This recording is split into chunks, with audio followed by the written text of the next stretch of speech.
আমি ভাৰতৰ জনগণে ভাৰতক এখন সাৰ্বভৌম সমাজবাদী ধৰ্মনিৰপেক্ষ লোকতান্ত্ৰিক গণৰাজ্য ৰূপে গঠন কৰিবলৈ তথা ইয়াৰ সকলো নাগৰিকৰ বাবে সামাজিক অৰ্থনৈতিক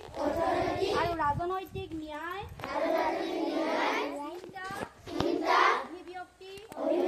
ইচ্ছা ধৰ্ম আৰু উপাসনাৰ স্বাধীনতা প্ৰতিষ্ঠা আৰু সুযোগৰ ক্ষমতা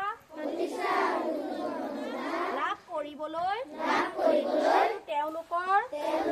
সকলোৰে মাজত ব্যক্তিৰ মৰ্যাদা তথা জাতীয় ঐক্য আৰু সংহতি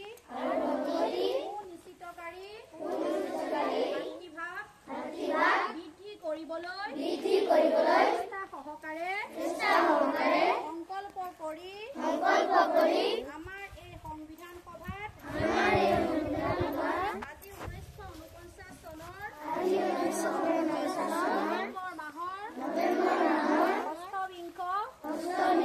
দিৱসত এই সংবিধান গ্ৰহণ কৰিছো অধিনিয়মিত কৰিছো আৰু নিজকে অৰ্পণ কৰিছো